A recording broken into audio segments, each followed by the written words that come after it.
我爸常年承接村里的酒席，一桌只要500元。可回村的小可爱竟指责我爸赚了村民99万黑心钱。他说城里酒楼的鲍鱼龙虾才199元一桌，你在农村办的酒席，凭什么收500元？村民急了眼，不仅逼我爸退钱，还大骂我爸死瘸子。我一怒之下将我爸接回城里，并且放出消息不再承接任何酒席。小可爱一听直接就说，以后村里的酒席都由我来操办，有鲍鱼有龙虾，只要199一桌。之后柳如烟居然跑到了我的酒楼下面，叫你们老板出来，我找他谈个大生意。为了表诚意，我先订20桌，就要那个199的鲍鱼龙虾套餐。可他不知道的是，这个酒楼是我开的。爸，您年纪也大了，等忙完狗剩哥这摊子事，就回城里给我酒店当大堂经理呗。你小子，我都跟你说我不去，你爸我在农村待习惯了，你那酒店赚的是钱，我这酒席赚的是情怀。咱俩不一样。我爸早些年被人看不起，在我小时候他就给队里当厨师，后面日子慢慢好起来了，就开始承包村里的酒席。等我能赚钱后，就让他不做了，但他考虑乡亲们，还是干了下去。这次李狗剩结婚也不例外，按照标准500元一桌，一共订了20桌。王叔这次可多亏您了，要不是您给我设了这20桌席面，我这婚事怕是黄了。您老放心，等我收了礼金，一准把钱给您补上，1分都不少。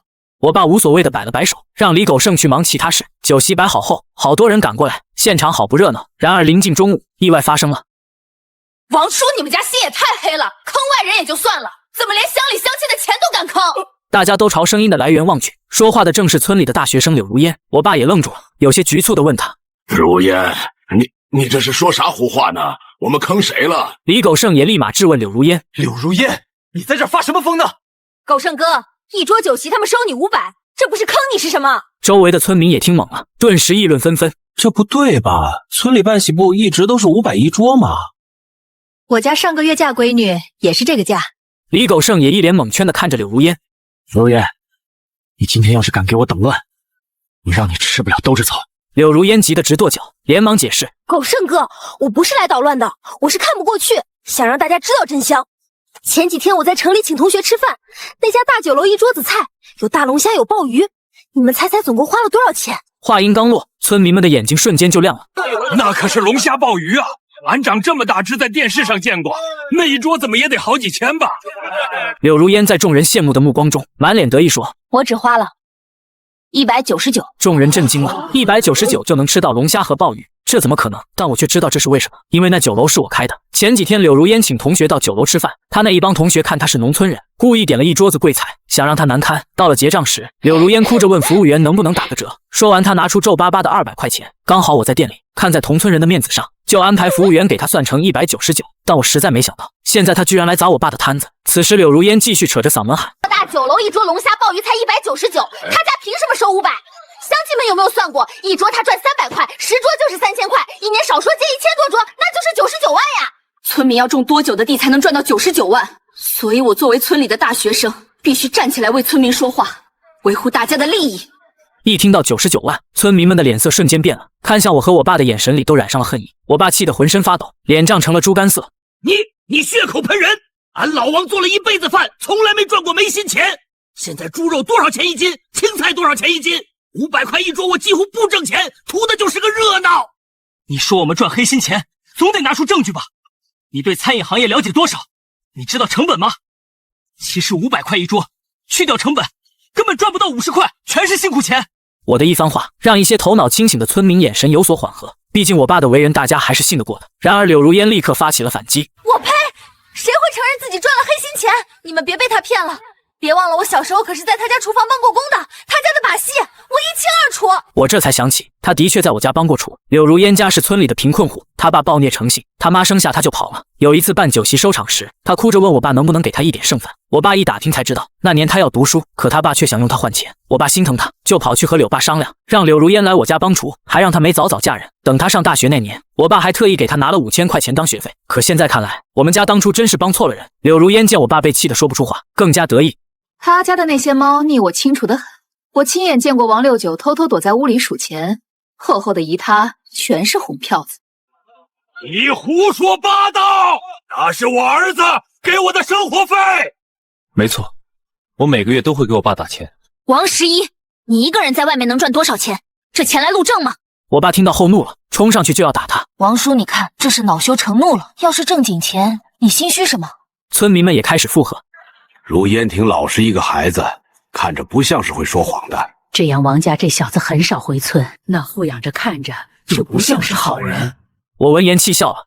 柳如烟，哼，那你拿出我家赚黑心钱的证据啊！柳如烟直接拿着账单扔在我面前。我在酒楼吃的199块的鲍鱼龙虾就是证据，你开的豪车就是证据，你爸探了钱心虚送的礼就是证据，你还有什么好狡辩的？他一番激情的演说下，村民们沸腾了。我上个月也找你家办席了，按照酒楼的标准，你得退我3000块钱。如果不赔钱，我们就砸了他家的毯子。如果你们敢动我家东西，我就报警了。那你报警呀！帽子叔叔来了，也会先抓你家这种黑心货。我冷静了下来，心想帽子叔叔从镇上下来，至少要20分钟事后，我家的东西估计早砸干净了。于是我求助李狗剩。李狗剩，今天砸的可是你家酒席，难道你就看着他们这么干嘛？李狗剩闻言愣住，立马开口准备阻止，谁知柳如烟却拉住了他。赵狗剩哥，你婚礼那天我来给你操办宴席，200块一桌，鲍鱼龙虾一样都不少。啊！李狗剩连忙追问：“你确定是200块？鲍鱼龙虾一样不少？”柳如烟得意的点点头：“那肯定的，如果我把你的婚礼搞砸了，那我柳如烟就嫁给你。”李狗剩下定了决心。好，我信你。他转过头对我爸说：“王叔，对不住了，你这席我不办了。”李狗剩，你能再不要脸一点吗？这些菜钱和酒水你都没付钱的，当初可是你求着我爸给你赊账的。李狗剩闻言，心虚的不敢看我。这都什么年代了，怎么还搞到得绑架这套呢？你心黑就算了，怎么还这么不要脸？而另一边，见李狗剩不阻拦，村民们就像疯了一样开始抢东西。我见状准备爆发，但我爸却拦住了我。十一，我们走吧。这些全是你的心血，难道就让他们这样糟蹋了？我爸面无表情，眼神空洞的像一口枯井。走吧。我只能咬着牙，扶着我爸一步一步的往外走，身后是柳如烟得意洋洋的声音：“乡亲们，今天咱们是为民除害，以后可别再上当受骗了。”哎，王大厨走了，咱们以后办酒席可咋办？大家放心，我在城里有路子，今后村里谁家要办酒席的，都可以来找我，我只收200块一桌。现场顿时爆发出雷鸣般的欢呼。当天夜里，我就收拾东西带我爸回城，在车上，我爸一言不发的发呆。我们安慰他：“爸，你要是真咽不下这口气，我们就报警，把你那些东西拿回来，再告他们造谣诽谤。”我爸摇了摇头，声音里满是疲惫：“他们都胡搅蛮缠一辈子了，压根儿就不讲理。我们是不怕贼使坏，就怕贼惦记啊！如果不让他们发泄一通，我怕他们发泄到人身上了。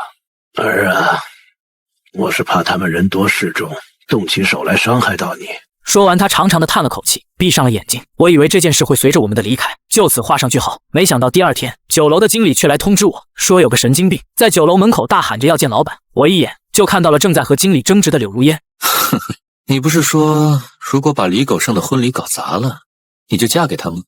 我现在就成全你。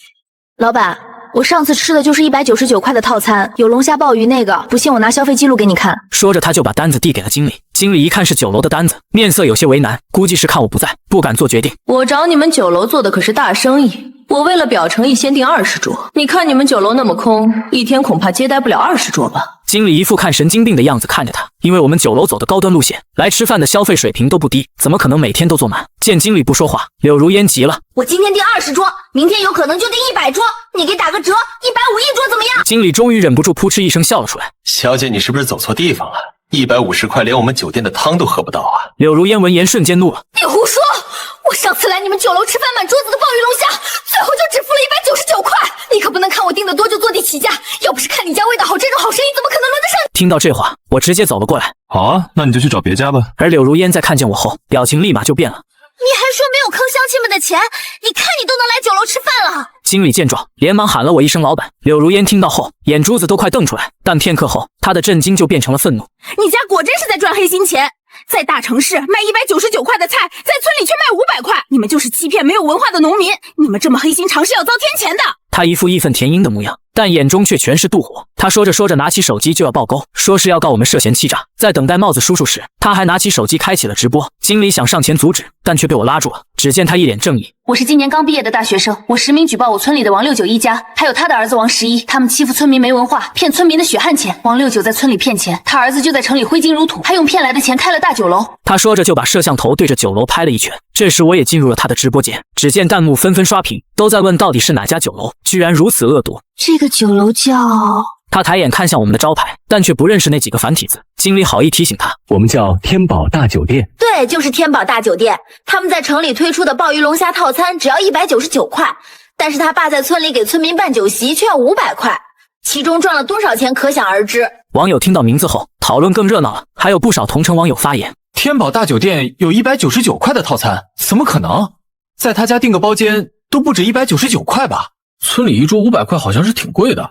楼上有点常识好不好？人家是酒水全包，餐桌餐具一条龙，500块已经够优惠了。眼看着观看人数越来越多了，柳如烟也越来越激动了，她直接拿着手机，镜头对着我。王十一，你还有什么好说的吗？对着镜头，我立马吩咐经理把他之前的订单拿了过来，然后我边给镜头展示订单边说：这位柳如烟女士呢，是我的同村邻居。几天前她在我酒楼请同学吃饭，一共花了5999块，但她没钱付账，攥着200块钞票哭求服务员打折，服务员没办法就找上了我，最后看在同村的份上，只收了她199块。结果她却小人得志，真以为199块就可以吃鲍鱼龙虾，还跑到村里砸了我爸的毯子，说我家赚黑心钱。今天又跑来让我们150块给她送20份5999块的订单，我们不愿意，她还想网暴我。到底谁才是黑心肠？我说话很快，柳如烟根本来不及反应，直播间的风向一下就变了，大家纷纷刷屏。第一次见网铺自己的，笑死了。这女的没事吧？199块想吃鲍鱼龙虾，这简直就是泼皮无赖。老板也真是遇到白眼狼了。柳如烟见状，面容扭曲的对着屏幕骂：你们这些人懂什么？他就是赚了黑心钱，不然怎么可能开得起酒楼？我和他一个村的，凭什么他能过得那么好，我过得那么差？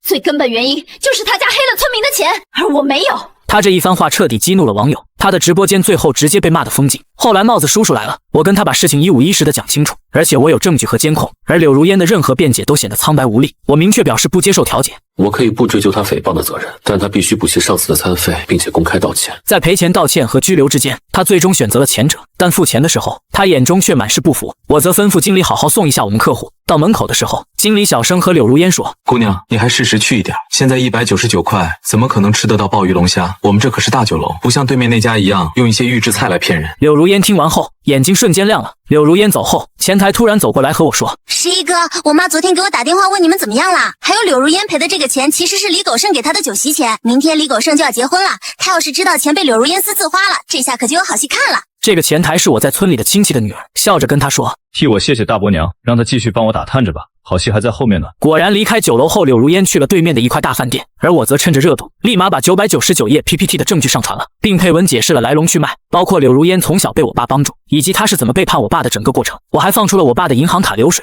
证明了我爸不但没有赚黑心钱，并且很多村民还欠着我爸的钱。这下这件事一下就冲上了热搜，我通过这股流量彻底打开了另一个市场，相信之后生意会越来越好。当天下午的时候，柳如烟又到我的酒店门口叫嚣了：王十一，就算你开酒楼又怎么样？我以后也会开的。你以为不给我订餐，我就没有办法了吗？我告诉你，做梦！总有一天，我会让所有人知道，我才是村里的骄傲。他骂的这几句我倒是没听见，是经理转告给我的。随后经理还说，老板，柳如烟走的时候还从一元饭店搬走了好几箱的东西，看着好像都是预制菜。这在我意料之中，毕竟柳如烟可不知道，对面那家饭店的老板上个月就来找我说，他有一批预制菜要过期了，问我需不需要，他可以低价给我。但我的酒楼做的是回头客生意，怎么可能会给顾客吃预制菜？不是自己砸自己招牌吗？况且那批预制菜还是三无产品，为了鲜香什么都往里面加，经常吃添加剂的人还好有了抗性，要是被那些肠胃脆弱的人吃到，后果不堪设想。果然不出所料，李狗剩结婚这天出事了，而且非常严重，所有吃席的村民都中毒了。因为波及的人数太多，这件事引起了上面的重视，所有菜品都被送去调查，李狗剩和柳如烟也被抓走了。然后前台小妹又给我补充了一点细节。十一哥，我妈吃的少，回家后都上吐下泻的，给我打电话的时候虚弱无比。据说柳如烟把预制菜热了一下，100盘还真像那么回事儿。李狗剩于是就欢欢喜喜的准备娶媳妇儿了。村民来吃酒席的时候，也都觉得新奇的很。第一次看见炒得那么好看的菜，个个都端着碗大快朵颐。只是预制菜虽然好吃，但是分量不够。柳如烟就想着让他爸以后也接酒席，就让他展示厨艺，加了一盘炒豆角。但豆角还没炒熟，结果引发了一些意外，大家不得不去了医院。然而柳如烟被调查的时候，竟把所有的事情都推到了我的身上，所以我也去做了笔录。柳如烟一看到我就忙说，我们的菜没有问题，是用他们家的餐具才出问题的。但凡事都是要讲究证据，不是他胡说八道就能脱罪。后来经过调查，我没有问题，自然就轻轻松松的走人了。见我要走了，柳如烟眼中的恶毒都快溢出来了，而我则笑了。柳如烟，你好好接受调查，我会找机会来看你的。因为李狗剩和柳如烟被抓了，就连对面的一块大饭店也被查封了。我就以为事情结束，但没想到柳如烟的爸爸柳山竟带人来我的酒楼闹事。只见柳山很不要脸地说：“要不是你家不办酒席了，我们大伙也不会中毒。你知道进医院花了多少钱吗？我妈现在还在医院里躺着呢，你们简直没有人性！”村民们也跟着附和：“我们这次中毒耽误了不少事，医药费也花了不少，总得赔我们一点吧？”对呀，怎么说也是一个村的，不能见死不救呀！我直接冷笑一声：“谁害的你们？你们找谁去呀？王十一，你爸呢？我们不和你谈，叫你爸出来。”怎么？你看我爸好说话，就想逮着他一个人欺负呗？就在这时，我爸从我身后走了出来。一群大老爷们欺负小孩是什么意思？柳山见我爸来了，连忙低声下气的哀求：“老刘，你看村里人遭了这么大的罪，花了不少钱，现在都欠了一屁股债。你看你开着这么大的酒楼，家大业大的，能不能帮衬乡亲们一把？”帮衬？是啊是啊，不用多，一家给个18000的，这事就算过去了。我爸听完气笑了，然后他的脸猛地沉了下来。你们也真够不要脸的！我给村里办席办了10多年了，5年前是500块一桌，5年后还是500块一桌，这5年物价飞升多快，我不信你们都不知道。你们心里跟明镜似的，一桌菜我的纯利润不到50块，每一分都是我的辛苦钱。你们说我赚黑心钱，那你们得有钱给我赚吧！在座的谁家没见过钱？说着，我爸就从包里掏出厚厚一沓账单。王家上个月搬家，欠了我15桌酒席钱。李家去年给老母亲办大寿，订了20桌，一共2万块，只付了1万块定金。刘家前年给孩子办满月，订了10桌，还欠我2000块钱。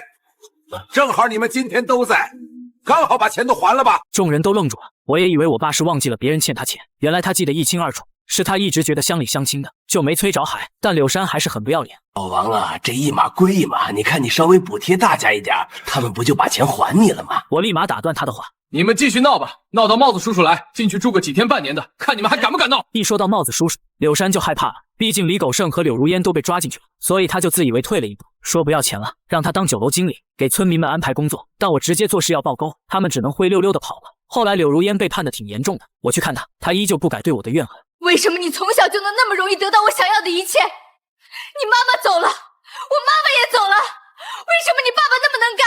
我的爸爸只会喝酒打人，凭什么大家都是一个村出来的，你过得就比我好？凭什么？你悲惨的遭遇不是你害人的理由，更何况我爸他分明对你有恩。你上大学之后，我爸总念叨着让我去看看你。还记得你在学校突然收到了一件羽绒服吗？是我爸寄的。那件羽绒服2000多，他这辈子都没买过那么贵的，但却给你买了。你们只是同情我，可怜我而已，我不需要你们的可怜，我要的是钱。